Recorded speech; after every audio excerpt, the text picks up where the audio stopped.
follow us on Twitter at THC Sports Radio.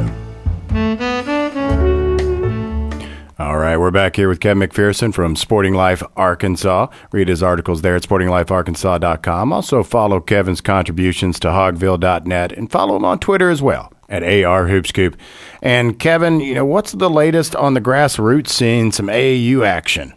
Yeah, we're in full swing now in the grassroots season. April was big. We've now, this past weekend, we had a couple of important events for a couple of teams out of Arkansas grassroots. This week we'll start with the Woods Elite 17U, played in Atlanta this weekend at one of the Nike EYBL qualifying sessions. A team that's been ranked, they ranked number 22 in the country by Indy Hoops. Several Arkansas players from Arkansas with Arkansas ties on that team. But they had a good weekend, went 3-1 over the weekend. Really needed to have a good showing to help themselves qualify for the Nike Peach Jam in July, which is the grand finale for the Nike circuit. So going 3-1 over the weekend was good news for that program. And really, in the next session that they participate in, as long as they don't go 0-4, they play 4 games on these weekends on these circuit sessions. As long as they don't go 0-4, they should qualify for Peach Jam. So they probably need 1 win, maybe 2 in their next session to qualify. But a lot of good work this weekend by that program, Woods Elite 17U out of Arkansas. And one of the players who I really like, I've been following him for a while, is 6'6" wing Michael Shanks out of Bentonville, Arkansas. I think he helped himself this weekend. I noticed he was one of the he always fills a stat sheet, in points, rebounds, assists. He's a very versatile player. He has an Arkansas State offer, but I expect him to start picking up some more offers. A mid-major for sure, but I think he's going to have a chance to get some looks for some high majors. And he like I said, he did well this weekend for that team. Cole Mawayne, who's a 6'8" forward that played at Southwest Christian Academy last season, class of 2020. So he's playing up at that 17 UD Woods Elite. But he's a guy that a lot of people think TCU's got the inside track for him. But he also played well this weekend. I expect other schools to. He's not committed as far as I know, and so I think other schools will start to look at him some more. And like I said, he's class of 2020. I think originally from Australia, but he's a player that every time I watch him, either in practice at Southwest Christian or in games, has a lot of good skill at 6'8", athletic, and really is another guy that can fill up a stat sheet in many ways because he's very versatile. So 2 players that stood out for them. And really one thing I want to mention, and probably the big news on this weekend, the Woods Elite 16U team did not play in an event this weekend. They didn't travel down to Atlanta with the 17s because they've already qualified for Peach Jam, and they decided to take the weekend off.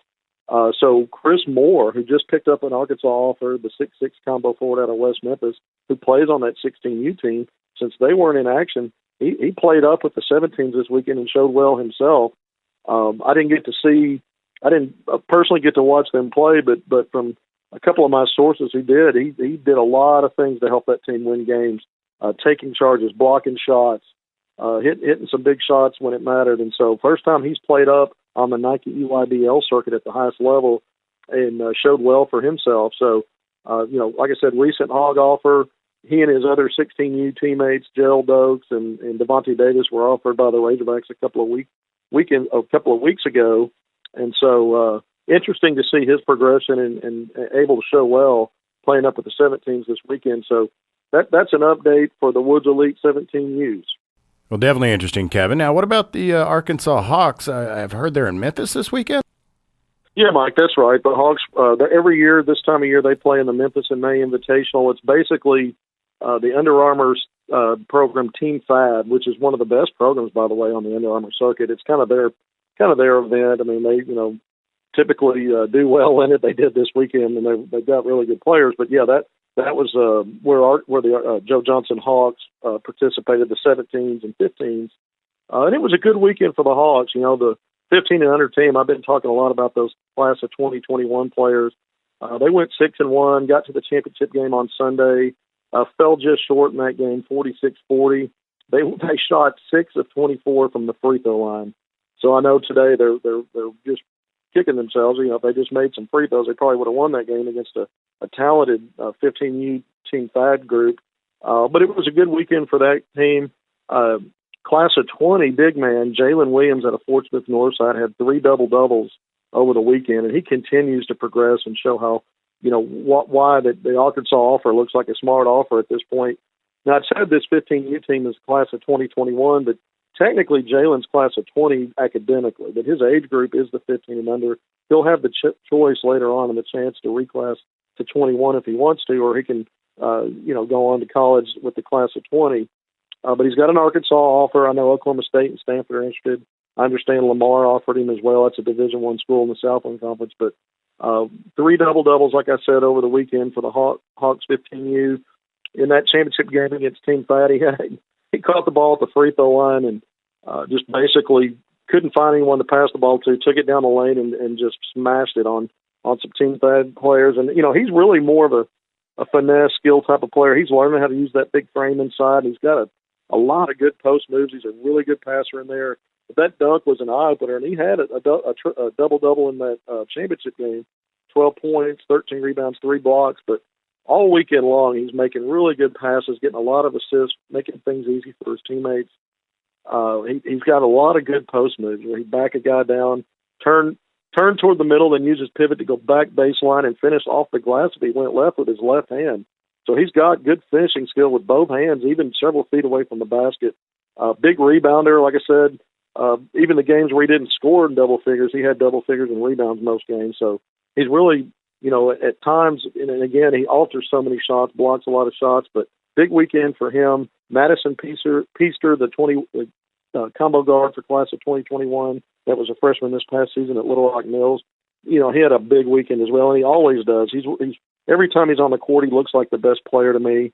He didn't have his best game in that title game against Team Thad, but the 15U Hawks had played 3 games that day.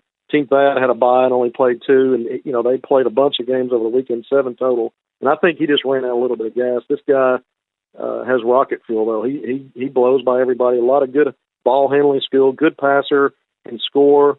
In the semifinal game, he brought the Hawks back from a 1-point halftime deficit. They ended up winning by 21, and he had 27 points and just a monster second half in that game. Knocked down 3 threes. He's not really a big perimeter shooter, but I'm starting to see him start to develop in that area as well and start to knock down more 3-point shots. And they got so many good players on that. Several guys in the 6'4", 6'5" range. Jordan Maxwell out of Jacksonville. Versatile, also finishes well with either hand. Gets a ton of rebounds off that wing spot. Had several games where he was 8, 9, 10, 11 rebounds.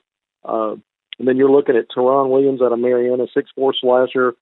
This guy just seems to find ways to get to the rim and dunk and can do other things. Good defender, very versatile. But there's at least, I'd say, 6, maybe 7 Division I players on that 15U team. And then the 17s also lost to the 17U Team Thad. That was a big-time matchup. Number 21 Joe Johnson Hawks against the number 16 Team Thad group. And Team Thad won that game going away, won by 20-plus points. Justice Hill played fairly well.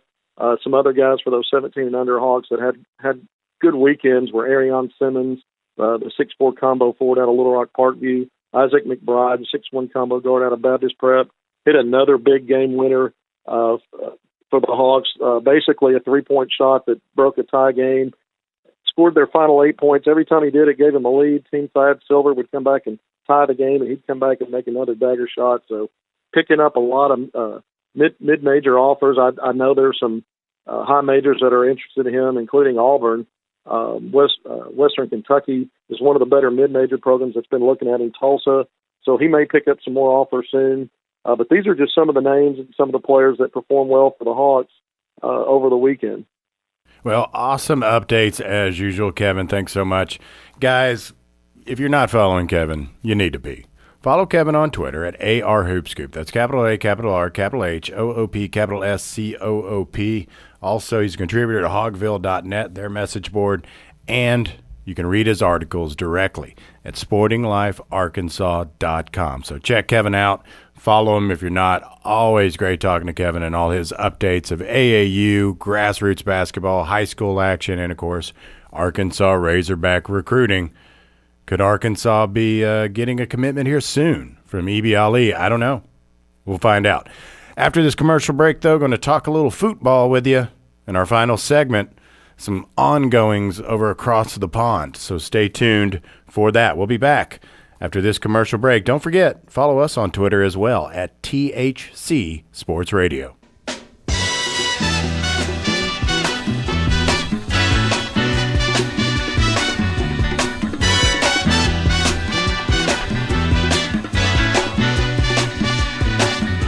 Hush now, child, and don't cry. Your folks might understand you by and by.